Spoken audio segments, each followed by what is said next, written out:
संकट मोचन संकट हर लो, मंगल के दिन मंगल कर दो, बड़ी आशा लेके आया तेरे द्वार पे, मेरा मिलन करा दे सिया राम से। बाबा गोस्वामी तुलसीदास जी कहते हैं हनुमान चालीसा में, शंकर सुवन केसरी नंदन, तेज प्रताप महाजगबंदन। कुछ महापुरुषों ने, संतों ने कहा कि इन पंक्तियों को ऐसे भी कहा जा सकता है, शंकर स्वयं केसरी नंदन। भगवान शंकर भी हनुमान जी ही हैं। और कहा जाता है शंकर सुवन केसरी नंदन का अर्थ है, सुवन का मतलब पुत्र, भगवान शंकर के पुत्र हैं हनुमान जी। इस पर एक कथा है। अंजना माता जब पुत्र कामना के लिए तपस्या कर रही थी, भगवान शंकर का ध्यान कर रही थी, तो ध्यान में भगवान प्रकट हुए और उन्होंने कहा कि मेरे 11 रुद्रों में 11वां रुद्र जो है, महारुद्र, वो आपके यहाँ जन्म लेगा। और कहते हैं कि माता अंजना ने जब अपनी आंखें खोली तो जहां वो तपस्या कर रही थी, उस कटोरी में आकर के एक फल गिरा। कहते हैं कि उसी समय पर अयोध्या में महाराजा दशरथ भी पुत्र प्राप्ति के लिए शिव यज्ञ करवा रहे थे। और उस हवन के बाद में पंडित जी ने राजा दशरथ की 3 रानियों को फल दिए, जिन्हें खाने से पुत्र प्राप्ति हुई। उन्हीं फलों में से एक छोटा सा अंश लेकर के एक पक्षी वहां से उड़ा और पवन पुत्र की कृपा से वो जो फल का अंश था वो हवा से नीचे गिरा और माता अंजना जहां तपस्या कर रही थी, सामने कटोरी में वो फल गिरा। और फल खाने के पश्चात माता अंजना ने भगवान शिव का प्रसाद समझकर वो फल ग्रहण किया। जिन पुत्र का जन्म हुआ वो प्रभु श्री हनुमान हैं, जिन्हें पवन पुत्र कहा जाता है, जिन्हें शंकर सुवन कहा जाता है। लर्निंग सीरीज देख रहे हैं आप, सीखोगे नहीं तो जीतोगे कैसे। बात करते हैं 5 लर्निंग्स जो हनुमान चालीसा से हमें सीखनी चाहिए। मैं हूं आरजे कार्तिक, आइए शुरू करते हैं। हनुमान चालीसा से पहली लर्निंग मिलती है, पहली सीख मिलती है कि चाहे जितनी शक्तियां मिल जाएं, भक्ति में कमी मत रखिए। बाबा गोस्वामी तुलसीदास जी उसी भक्ति को याद करते हैं और शुरुआत करते हैं हनुमान चालीसा की। श्री गुरु चरण सरोज रज, निज मन मुकुर सुधारी, बरनऊं रघुवर विमल जसु, जो दायक फलचारी। यानी कि गुरु महाराज के चरण कमलों की धूल से मैं अपने मन वाले दर्पण को पवित्र करता हूं और भगवान श्री रघुवीर के निर्मल यश का वर्णन करता हूं, जो चारों फल देने वाला है, धर्म अर्थ काम और मोक्ष को देने वाला है। बाबा गोस्वामी तुलसीदास जी ने इन शुरुआती पंक्तियों के माध्यम से बताया है कि अपने मन को भगवान श्री राम के चरणों में केंद्रित कर दीजिए, आपका मन पवित्र हो जाएगा। और हनुमान जी ने यही किया। वो बहुत शक्तिशाली हैं, लेकिन तब भी उन्होंने अपने मन को केंद्रित किया, अपने आप को स्वयं को समर्पित किया भगवान श्री रघुवीर के चरणों में। एक और पंक्ति है जो बताती है कि हनुमान जी का यश तब तक रहेगा जब तक प्रभु श्री राम है। एक कथा है, लंका विजय कर जब अयोध्या लौटे तो भगवान श्री राम ने जो युद्ध में सहायता देने वाले विभीषण थे, सुग्रीव थे, अंगद थे, सबको उपहार दिया। तो हनुमान जी ने भगवान श्री राम से प्रार्थना की, कहा यावद राम कथा वीर चरिष्यते महीतले, तावत शरीरे वत्स्यन्तु प्राणमाम न संशय। वो कहते हैं कि भगवान जब तक राम कथा रहे, जब तक आपके बारे में बात हो, तब तक मेरे बारे में भी बात हो। इसीलिए कहा गया है, चारों जुग प्रताप तुम्हारा, हे प्रसिद्ध जगत उजियारा। दूसरी लर्निंग जो हनुमान चालीसा से मिलती है कि जीवन में बल और बुद्धि का बैलेंस होना बहुत आवश्यक है। बाबा गोस्वामी तुलसीदास जी ने लिखा, महावीर विक्रम बजरंगी, कुमति निवार सुमति के संगी। हनुमान जी एक ही समय में बुद्धिमान भी हैं और बलशाली भी हैं। उनके इन्हीं गुणों की चर्चा पूरे ब्रह्मांड में होती है।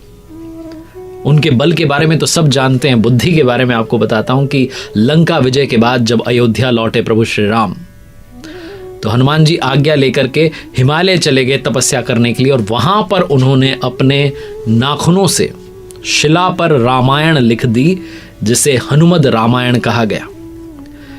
इधर महर्षि वाल्मीकि जी ने भी रामायण लिखी और वो हनुमान जी को सुनाना चाहते थे कि मैंने कैसी रामायण लिखी, आप बताइए, क्योंकि प्रभु श्री राम के साथ हमेशा रहे हनुमान जी। तो इसी इच्छा के साथ में वो हिमालय पर्वत पहुंचे और वहां पहुंच करके हनुमान जी से निवेदन किया कि आप मेरी रामायण जो है वो सुन लीजिए, मैंने लिख दी है। तभी उन्होंने देखा कि शिला पर कुछ लिखा, उन्होंने जाकर के पढ़ा तो वो समझ गए कि हनुमान जी ने भी रामायण लिखी है। और जब वो शिला पर जो हनुमद रामायण लिखी थी उसे पढ़ने लगे, उनकी आंखों से अश्रुधारा बहने लगी। हनुमान जी ने पूछा क्या हुआ? महर्षि वाल्मीकि जी ने कहा कि आपने तो इतनी अच्छी लिख दी है, मेरी वाली कौन पढ़ेगा? हनुमान जी ने कहा बस इतनी सी बात। एक कंधे पर महर्षि वाल्मीकि जी को बैठाया, दूसरे कंधे पर वो शिला ली, समुद्र किनारे गए और समुद्र में जाकर के वो हनुमद रामायण प्रवाहित कर दी और कहा मेरी रामायण कोई नहीं पढ़ेगा, सब आप ही की रामायण पढ़ेंगे। इतने ज्ञानवान, इतने भक्ति में डूबे हुए, प्रभु श्री हनुमान हमें सिखाते हैं कि बल और बुद्धि का बैलेंस बनाकर चलिए जीवन में अगर सफलता पानी है। तीसरी लर्निंग जो हनुमान चालीसा से मिलती है कि अगर हम प्रभु श्री हनुमान पर विश्वास दिखाते हैं, प्रभु श्री राम पर विश्वास दिखाते हैं, तो जीवन में जितने कार्य हैं सब हमारे संपूर्ण हो जाएंगे, चाहे जितना मुश्किल काम हो। दुर्गम काज जगत के जेते, सुगम अनुग्रह तुमरे तेते। हनुमान जी ने बचपन में भी संजीवनी पर्वत को देव गुरु बृहस्पति के कहने पर अपने पिता के लिए उठा कर लाए थे। 2 बार कहा जाता है कि 2 बार उन्होंने संजीवनी पर्वत उठाया था। जब प्रभु श्री राम और रावण का युद्ध हुआ तब भी, जब रावण के पुत्र मेघनाद ने शक्ति बाण का प्रयोग किया तब भी हनुमान जी संजीवनी बूटी लेने के लिए वो पूरा पर्वत उठा करके लेकर आ गए थे। और रास्ते में कालनेमी राक्षस जो था उससे भी उन्होंने युद्ध किया था। उसने रास्ता रोकने की कोशिश की, लेकिन हनुमान जी उस छल को समझ गए और तुरंत उसका वध कर दिया।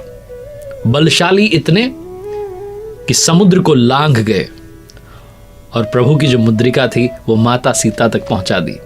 तो अगर आप उनका सुमिरन करते हैं, हनुमान चालीसा में बताती है कि जितने दुर्गम काम हैं, जितने मुश्किल कार्य हैं, सारे संपूर्ण हो जाएंगे। चौथी लर्निंग जो हनुमान चालीसा से सीखने को मिलती है, जीवन में मित्रता बहुत आवश्यक है। बाबा गोस्वामी तुलसीदास जी ने लिखा कि तुम उपकार सुग्रीव ही कीन्हा, राम मिलाए राजपद दीन्हा, तुम्हरो मंत्र विभीषण माना, लंकेश्वर भय सब जग जाना। एक तो सुग्रीव की प्रभु श्री राम से मित्रता करवाई, सुग्रीव को राजा बनवाया। और जब बात विभीषण की आती है तो जब हनुमान जी माता सीता को ढूंढने के लिए, उनसे मिलने के लिए, प्रभु की मुद्रिका वहां तक पहुंचाने के लिए, संदेश देने के लिए लंका पहुंचे, तो माता सीता की तलाश में थे, ढूंढ रहे थे। तभी विभीषण के महल पर जब उन्होंने प्रभु श्री राम का चिन्ह देखा तो प्रसन्न हो गए। वहां विभीषण से मुलाकात की, परिचय किया, खुद को प्रभु श्री राम का भक्त बताया। दोनों के बीच में बहुत लंबी बातचीत हुई और तभी हनुमान जी समझ गए कि ये व्यक्ति बड़ा काम का है। जब प्रभु श्री राम लंका पर चढ़ाई करने की तैयारी कर रहे थे तो विभीषण का रावण से विवाद चल रहा था।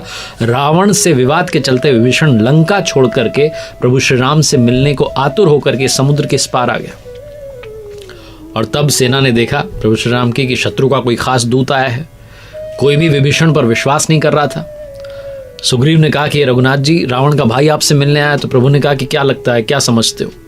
तो सुग्रीव ने कहा कि राक्षसों की माया हम नहीं जानते, हम नहीं समझते, ये तो इच्छा अनुसार रूप बदलते हैं। तो हनुमान जी ने सबको विश्वास दिलाया। और प्रभु श्री राम भी कहते हैं कि मेरा भी ये प्रण है कि शरणागत का जो भय है उसको हर लेना चाहिए। और हनुमान जी की वजह से ही प्रभु श्री राम और विभीषण का मिलना सुनिश्चित हुआ। और बाद में लंका विजय के बाद में लंका को सौंपकर सिंहासन पर विभीषण को बैठाकर प्रभु श्री राम अयोध्या लौट आए। तो जीवन में मित्रता बहुत आवश्यक है। अच्छे दोस्त बनाना बहुत जरूरी है जो संकट में आपका साथ देते हैं, आपके काम आते हैं और परिवार के रूप में हमेशा आपका साथ जो है कभी छोड़ते नहीं है, हमेशा साथ बने रहते हैं। हनुमान चालीसा की एक पंक्ति है कि रघुपति की नहीं बहुत बड़ाई, तुम मम प्रिय भरत सम भाई।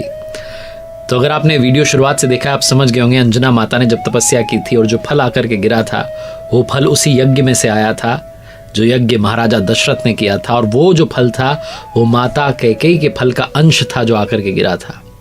इसीलिए कहा गया है तुम मम प्रिय भरत सम भाई। प्रभु श्री रामचंद्र जी बहुत प्रशंसा करते हैं हनुमान जी की। पांचवी जो लर्निंग है हनुमान चालीसा से सीखने वाली वो है कि 100% डेडिकेशन, 100% समर्पण आवश्यक है जीवन में अगर आप कुछ अचीव करना चाहते हैं। एक और चौपाई है हनुमान चालीसा में, राम दुआरे तुम रखवारे, होत न आज्ञा बिनु पैसारे। आप प्रभु श्री रामचंद्र जी के द्वार के रखवाले हैं। आपकी आज्ञा के बिना वहां किसी को प्रवेश नहीं मिलता है। आपकी प्रसन्नता की वजह से ही प्रभु श्री राम की कृपा बरसती है, वरना वो बहुत दुर्लभ है पाना। कहते हैं कि प्रभु श्री राम जब अयोध्या लौट आए, राज्यभार संभालने लगे, तो जितने सदस्यों ने उनकी मदद की सबको पुरस्कार दे रहे थे। हनुमान जी को जानबूझ करके पुरस्कार नहीं दिया। तो माता सीता को लगा कि ये क्या बात हुई, तो उन्होंने कीमती पत्थरों से जुड़ी जो माला थी हनुमान जी को भेंट की। हनुमान जी ने उसे स्वीकार किया। उसके बाद में उस माला के जो मोती थे अलग अलग उन्हें निकाल कर वो तोड़ तोड़ कर देख रहे थे। तो दरबारी हंसने लगे। उन्होंने कहा क्या चल रहा है? तो हनुमान जी ने कहा कि जिस चीज में राम नहीं वो चीज मेरे लिए बेकार है। उनके इस जवाब से चिढ़ गए दरबारी और उनसे पूछा कि क्या राम आपके दिल में रहते हैं? तो पॉजिटिविटी का भंडार है हनुमान जी। उन्होंने कहा हाँ। उन्होंने अपने हाथों के नाखूनों से अपनी छाती चीर कर दिखा दिया। पूरा दरबार वहां है, प्रभु श्री राम का, माता सीता और भाइयों के साथ वहां विराजते हैं। प्रभु श्री राम उस वक्त अपने सिंहासन से खड़े हो गए, हनुमान जी को हृदय से गले लगा लिया और कहा तुम मम प्रिय भरत सम भाई। इसीलिए कहा गया कि जब तक लोगों के होठों पर राम का नाम रहेगा तब तब हनुमान जी हमारे साथ हैं, वो हमेशा हमारे साथ हैं। उनकी कृपा हम सब पर बनी रहे। और अंत में 5 और सीखने वाली बातें हैं। वैसे तो पूरी हनुमान चालीसा में काफ़ी कुछ सिखाती है, लेकिन 5 और चौपाइयाँ हैं जो मुझे लगता है कि जीवन का सार समझाती हैं। पहली, ना से रोग हरे सब पीड़ा, जपत निरंतर हनुमत बीरा। आप अगर हनुमान जी का जाप करते हैं, सुमिरन करते हैं तो सारे रोग गायब हो जाते हैं। दूसरी, आपन तेज समारोह आपे, तीनों लोग हाँकते कांपे, सर्वस्व भाव से आप प्रभु को समर्पित कर दें, कृपा बरसने लगेगी। तीसरी, बुद्धि और चतुरता पाना चाहते हैं तो हनुमान चालीसा में कहा गया, विद्यावान गुणी अति चातुर, राम काज करीबे को आतुर। आप उनका सुमिरन करेंगे तो प्रभु की कृपा बरसेगी और आपको भी यही गुण मिल जाएंगे। चौथी, भूत पिशाच निकट नहीं आवे, महावीर जब नाम सुनावे। या यूं कहें कि सब सुख लहे तुम्हारी सरना, तुम रक्षक का हो को डरना। जो स्ट्रेस है, जो डर है, वो गायब हो जाता है।